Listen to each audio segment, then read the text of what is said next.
name is Julie Ann Link, and welcome to the Music Link. This week on the Let's Link project, I'd like to welcome bassoonist Jessica Wiley. Thank you so much for being here, Jessica. Thank you so much for having me, Julie.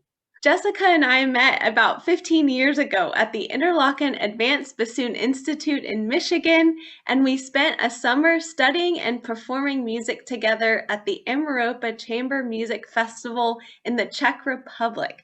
So just to get started, Jessica, could you please share with us an overview of who you are and what you do as a professional musician? Absolutely. Well, first of all, 15 years ago, I can't believe it's been that long. I feel like I'm getting older and older every day, which is true, but the reality sets in. Like Julia said, I'm Jessica Wiley. I'm a bassoonist here in Salt Lake City, Utah. I am currently finishing my doctorate, and I am adjunct faculty at Snow College. I sub with Ballet West, and I'm on the Chamber Music Society of Salt Lake City. Wonderful. Could you tell us where you grew up? Yeah, so this question has always been a little difficult for me, and I never know quite how to answer it because I'm a little bit kind of from all over. I was born in Alberta, Canada, in Fort McMurray, which is pretty far north. I lived in Calgary and Leduc. All my family is Canadian, still in Canada pretty much. And when I was 10 years old, my dad moved our family down to Wichita, Kansas, out of all places. And he's an aeronautical engineer, and Wichita is the air capital of the world, which I didn't know before. But we moved down there with the idea that we would be down there for a couple of years and then we would move back to Canada. Well, my parents are still there. I'm still in the States. All my siblings are in the States. So a couple of my brothers have become American citizens now. I'm still Canadian. So yeah, it's kind of a tricky question. So I'm kind of a little from all over, but I'm now kind of putting down roots here in Salt Lake City, Utah with my husband and my two fur babies. Oh. Jessica, could you tell us about how you first got introduced to music and the bassoon? Yes, so I'm a huge daddy's girl. My dad played saxophone just in high school, and he would pull it out every once in a while and play when I was younger. And I thought he was so good. And now hearing him play, maybe he's not the greatest. He's very much an amateur. But when you're little, you look at your parents, you're like, oh wow, everything they do is amazing. So I wanted to be just like my dad. So I started playing saxophone in grade 5, was not good at it, kind of faked reading music, never really practiced, didn't really care a whole lot. So I made it to high school somehow on saxophone and was going to quit. Told my band director, and he was like, Wiley, why don't you try bassoon? And I'm like, sure, okay. I didn't even know what the bassoon was. And here I agreed to play it. And so I took it home, kind of put the bassoon together. I didn't look at the fingering chart because I was too impatient, and just kind of squawked out a first note, and it was a multiphonic out of all notes that you could play on bassoon, which I didn't even know it was a multiphonic at the time, just thought it was really weird sounding, but it instantly just kind of clicked, and I loved it. So that's how I kind of got into bassoon. It just kind of happened. Wonderful. Could you tell us more about where you went to school? Yes, I love this question, and my answer is pretty untraditional. So moving from Canada down to the States, and Wichita out of all places, I had no idea what a great music college they had there, Wichita State University. And I met Nicolasa Custer and thought she was amazing, still think she is amazing. And I wanted to study with her. So I began my undergrad with her there. My sophomore year, right after my sophomore year, Nick took the job in Stockton, California at Conservatory of Music at University of the Pacific. So I transferred, followed her there, spent a year and a half there, and then I ended up transferring again to Utah Valley University in Orem, Utah, studying with Brian Hicks. And I never intended on even transferring once for my undergrad. But at the same time, it completely worked out, and it was great because I was able to make a lot of different contacts and study with a lot of different people. Then I went on to get my master's at the University of Utah here in Salt Lake with Lori Weick. Then I did a performance studies certificate at Manhattan School of Music with Frank Morelli. And right now, like I said, I'm currently finishing up my doctorate again at the University of Utah, but this time I'm studying with Dr. Jennifer Rhodes. Wonderful, Jessica. Could you share with us how each of those teachers have influenced you? Yes, happily. I really loved everyone I studied with. And I'm not sure if everyone can say that or not, but I am very grateful for everyone that I have studied with. And because my undergrad was pretty unconventional with transferring so many times, I met so many wonderful people and worked with so many amazing professors. I don't think I would change it. Like I mentioned, I started out studying with Nicolasa Custer, and she has this great drive and passion for putting female bassoonists on the map. And as a lot of you know, she's co-founder of the May Quigley Vivaldi Bassoon Competition for Young Women Bassoonists, which is amazing. And studying with her, I just kind of felt that same enthusiasm and commitment for needing to kind of update and change the music industry, kind of where we're stuck right now. And I definitely feel like I need to make it more inclusive and diverse. I'm very proud, and I know Nick would be too, that I have studied with more female than male professors, which is not something a lot of bassoonists can say, but hopefully in years to come, it will be more of a popular kind of trajectory in study. Another professor that really helped me a lot was Dr. Patricia Shantz. She is not a bassoonist. She's actually a clarinetist at Conservatory of the Pacific in Stockton. And we first bonded over our very loud laughs and bubbly personalities. I'm trying to keep my laugh down a little bit right now. I had a moment with my husband the other day, and we were at the community pool, and he said something really funny. I don't even remember what it was. And I just let my laugh go, and it was very loud, and everyone looked at me, and wouldn't be the first time that has happened, and it won't be the last. But Dr. Shantz also has a really loud laugh, and so we've shared lots of laughs together. But she was a great advisor and chamber coach, and really helped me during a kind of a difficult time in my life. And we're still very good friends to this day and chat, and she's just great. I absolutely love her. And then finishing my undergrad, I studied with Brian Hicks. He's principal at Ballet West. He was great, not only in just pushing me musically, but also I was still kind of going through this personal thing in my life, and he was just there and was just great for building trust and support. And again, I'm still great friends with him and his wife, Heidi. I mean, my husband and I just did a double date with them last week. Yay for vaccines. So that was really, really great. Then I actually took a couple years off between my undergrad and my master's, which is not something a lot of people do. It kind of helped me kind of realize the real world that's out there, and not just the student life and doing all your assignments and getting your practice time in. And when I started back up again with my, for my master's, I studied with Lori Weick. She's principal bassoon here at Utah Symphony, and her attention to detail and musicality is just amazing. And she was so much fun to work with. So after I took that time off after my undergrad and before my master's, I felt a little uncomfortable getting back into being a student, a music student specifically. And she was a really big reason why I felt comfortable and confident in going back to school and pursuing music. So I owe a lot to her for sure. After my master's, I was super fortunate to study with Frank Morelli, and he's just amazing. I mean, everyone knows he's amazing.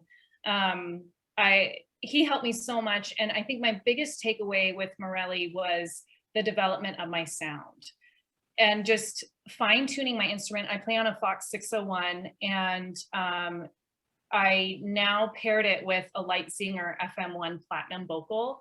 And that has just been a total game changer. I tried so many Heckle vocals and other brands and everything on my Fox 601. And, they've worked on other horns, but they just weren't working on mine. And it was kind of frustrating. And then the Lightzinger I had so much fun playing on it. And I would call my boyfriend, now husband, but my boyfriend at the time, and be like, oh my God, I just love practicing. It's so much fun.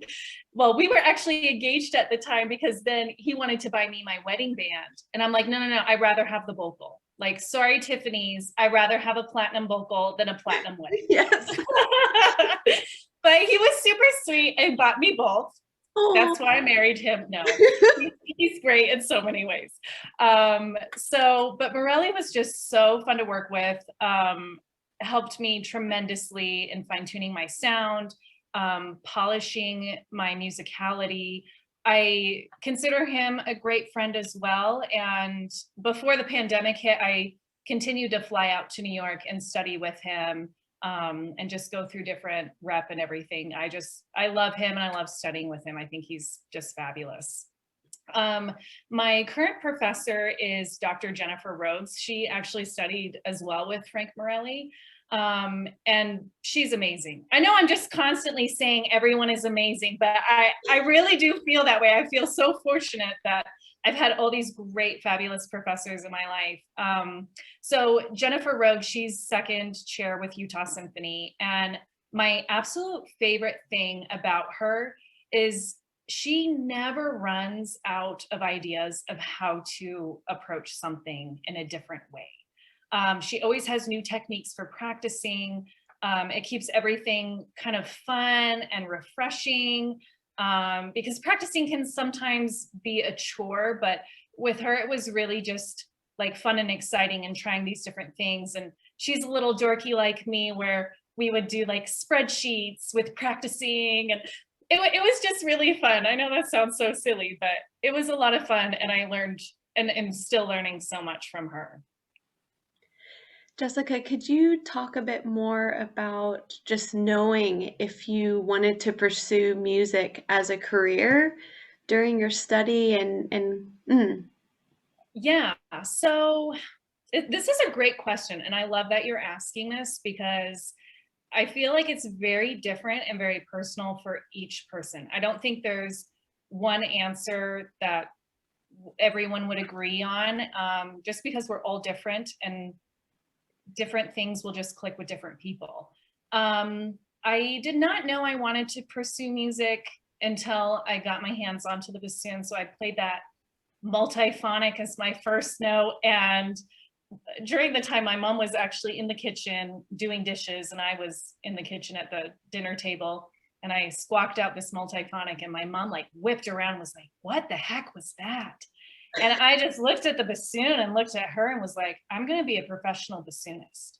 Like, for whatever reason, it just kind of clicked for me. And the bassoon has always felt just like so normal in my hands. Like, I feel like my hands feel normal when they're on the bassoon. They kind of feel weird right now, but then when I'm playing, it just feels like what I should always be doing. Now, with that said, it wasn't something every day I was always like, yep, I'm doing the right thing. I'm sticking with this. I've had times where I've even thought about changing careers, and I think that's completely normal, probably for any career. Even in my undergrad, when I came out to Utah, I took a biology class and I absolutely loved it, especially over genetics. I thought genetics was so fascinating, and I could still see myself kind of like maybe going that route, never giving up bassoon, but and I was very good in the class, and my biology professor came up to me and tried to talk me into dropping bassoon and totally changing my major to biology, which I was very flattered on, but I knew bassoon was what I wanted to do. Another moment where I thought about switching to something different was actually quite recently, was during the pandemic. I mean, it was a very challenging time for a lot of different people. I mean, especially musicians, like it was challenging because our work just completely dried up. I was very fortunate to still be pursuing my degree, and so I could do online classes and online lessons, but it definitely did not feel the same. And another thing that was so challenging for me personally was being married to someone who was medical and viewed as essential, which definitely, I mean, I can't thank the medical industry enough for the vaccines that we have and all the sacrifices they've made. And I know it was so stressful, like the last year for them. Like, I'm very grateful for them for that. And I saw that a lot with my husband and his work. On the other hand, it was really hard to hear that my work wasn't essential. And that kind of made me take a step back and think, you know, I would like to do something really important with my life and make a difference in other lives and do some really important work and, you know, try to better society. And then during the pandemic, to hear that, you know, my job wasn't essential was really challenging. And I think that's something a lot of people can relate to. It was just a challenging time for everyone. And I am very grateful that that time is now kind of behind us and we're moving forward and we're able to play with other people again and have this great vaccine. But I mean, we're all human. And I think the different challenges that come up, we're all going to look at them differently and try to decide what is best for us. And even if I decided that, you know what, bassoon isn't right for me and I'm going to try this other avenue, like that would be just as fine as well. I don't think there should ever be a moment where you look back and said, oh, I wasted my life with bassoon. You know, I should have pursued this, because I think there's so many skills that you gain as a musician that are so important and can bleed into so many other aspects of life. Mm-hmm. Wow. Are there any tips or advice that you could share around what you learned about the music industry since working professionally? For sure. I mean, I'm kind of in a different spot that I think a lot of professionals have been in, and a lot of students are going to be coming in. I am finishing my doctorate. I sub with groups. I teach. I'm doing some really great research that I'm really excited about. And so I kind of have a lot of different avenues that are open to me. And I don't really know specifically which avenue is going to take me the furthest, and what I'm really going to end up doing. So I think the biggest advice is always just keep everything wide open. Always keep every opportunity there. You never know where you're going to end up in life. Like, I never thought I would transfer twice in my undergrad and I did. And now I am really grateful for that, because of all the different people I've met and studied with. So I think the biggest advice would just be flexible, be open to change, definitely be an entrepreneur, which is something that is being more and more taught in even higher education today. And don't be afraid to make sacrifices and take on challenges that scare you. Could you tell us more about your teaching career? Absolutely. So this is something I have always loved. I love teaching. I find a lot of satisfaction in it. I love working with different students from different backgrounds, and it's just something I have always loved doing. Even in high school, when I first started playing bassoon, I was so excited about bassoon and loved it that I actually talked a couple friends into playing bassoon, and I would have them come over to my house and I would teach them how to play bassoon when I was still learning.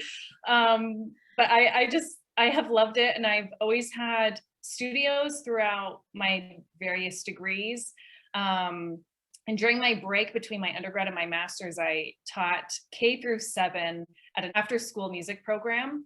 And I learned a lot during that time, because to be able to hold the attention of all those different groups, you have to kind of be a chameleon and be very quick to change your tactic and how you word things and your body language and enthusiasm. So I learned a lot through that process. I run a private studio right now out of my house, which I absolutely love. And we are finally back to in-person, and it feels so great. I am adjunct faculty at Snow College. I teach 1 day there a week. I teach lessons, reed making, and chamber music. There's some really great hardworking students there. The faculty is amazing, and I feel really supported, and I absolutely love teaching there. Could you tell us more about your teaching philosophy and, your approach to teaching bassoon and music? Yeah, so my biggest philosophy and kind of teaching strategy, I feel like, is my biggest strength as a bassoonist. Um, Being able to assess and observe the different ways my students learn and to teach them in that specific way. Again, going back to the many teachers I've studied with, every single one is very different in their approach. And I enjoy mimicking these different professors that I've had, depending on what student I'm teaching. So I feel very, very privileged to have this large color palette of kind of different teaching strategies, and even body language and verbiage that I use. And but one thing that always stays the same and is always consistent is my enthusiasm. I really love bassoon, and it's really nerdy how much I love it. But it just makes me so happy. And when you're with someone who's really enthusiastic about something, it just easily rubs off on you. Have you experienced any music-related injuries? Yes. So I think a lot of bassoonists probably answer yes to this question, and a lot of musicians, which makes me kind of excited to answer it. So in my undergrad in California, I ended up getting carpal tunnel tendonitis. It was really bad. It was really painful. I had to stop playing for 3 months. I couldn't even play my jury at the end of the year. And I was studying with Nick at the time, and she was really adamant. She said, whatever you do, do not do surgery. No offense to my husband. And so I'm very grateful I didn't do surgery. Instead, I took Alexander technique private lessons, and that was game changing. And that really helped me. And then when I went into my master's program, I was playing a lot more higher range stuff, which, is really funky fingerings. And I started carrying more and more tension in my left arm and shoulder. I started seeing a masseuse here, and which sounds kind of silly, but that was, I think, the smartest thing I did as a bassoonist in helping my body.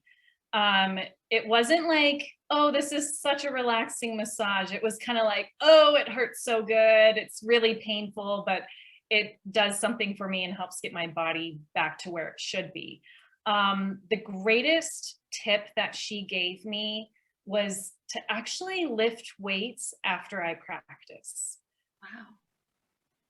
Which sounds really funny, but I actually keep a set of dumbbells under my desk. Cool. And so if you think about it, when you are practicing, your arms are forward, you're holding your bassoon, your shoulders are a little more rolled forward. I mean, we try to keep them back, keep, as much as or as little tension up here as possible. But if you go to write on your music, you're leaning forward. If you go to scrape on a reed, you know, you're leaning forward. So with all the pain I was getting in my shoulders and down into my arms and then my fingers, I now, after every practice session, even if it's 20 minutes, I will do bent over chest flies. And so I take my dumbbells, and they don't need to be heavy, but I'll demonstrate. Oh, and there's my dog. And I just, you know, get in position, and I'll just do these chest flies. And what it does is it just really strengthens and kind of just opens up and loosens the muscles in the back, because you spend so much time being kind of bent over and kind of hunched over. And so your body is used to being kind of curled forward, that when you do these chest flies, it just kind of helps open you back up. And I was quite amazed after the first time I did it, how much lighter and more open I felt. And so it's really strange, but I keep the dumbbells under my desk, and when I'm done practicing, I just do a set of 12 or 15, and my arms have started looking really good. But it's just a really easy thing to do, and stretching is great as well. And I'm a big advocate for stretching. But the number one thing that has really made the biggest difference are these bent over chest flies. So as strange as it is, I would highly recommend trying it out and seeing if it helps anyone out there. Great. I love that, Jessica. I don't know if you've had anyone lift weights on your channel yet. No, we haven't yet. So Jessica, could you tell us about your reed making style and any techniques? Yeah, so some bassoonists are so adamant about, I mean, they find their passion is reed making, and I think that's great, because someone can write a book about it, and then I can just tell students, oh, read this, do that. I love that other people find that and just love it and are obsessed with it. I mean, I make my own reeds. They work.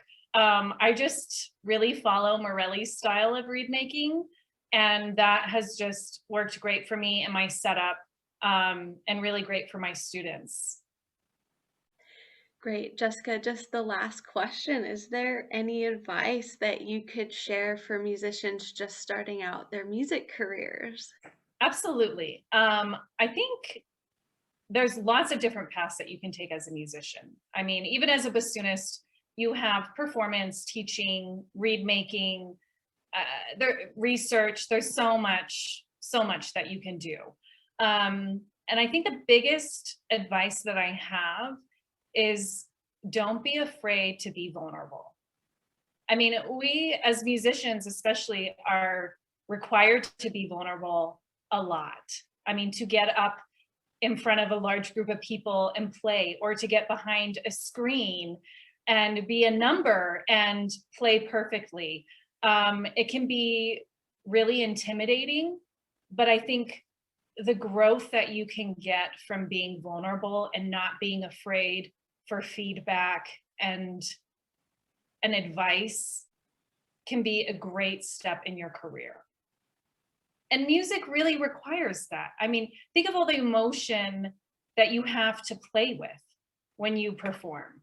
I mean, you need to be sexy, you need to be desperate, you need to be kind of stuck up and arrogant, and you can't be afraid to be any of those things. So being vulnerable, not only in your playing, but in your teaching and performing, I think that's just the most important. Great, Jessica. Well, thank you so much for this opportunity to interview you. And it's just so special to get a glimpse into your life and your career as a professional musician. Thank you. Oh, thank you so much, Julie. It's been so great chatting with you and catching up again. I miss you so much. I miss you too. For everyone tuning in, keep an eye out for 2 events held every week on the Music Link. Every Thursday, Central Daylight Time, a new YouTube video launches, And every Sunday Central Daylight Time is a live Zoom group discussion session with great new guests every week that you can register for on the website. Check out Jessica's hosting session coming up this Sunday, where she's sharing about her dissertation, bassoon solos and chamber music up to 7 players by African American composers. Find out more about Jessica and her work at wileybassoon.com, and feel free to reach out to her on her contact page of her website. She would love to hear from you. Please like, comment, and share any questions or feedback in the section below, and we'd be happy to incorporate these in the live discussion. Please subscribe to this channel and turn on the bell for notifications, which really helps keep the Music Link moving forward. Check out the Instagram and Facebook pages too for more information. The Music Link is a New Zealand-based resource for people around the world to share, learn, and connect through music. Thank you for watching, and I'll see y'all in the next video.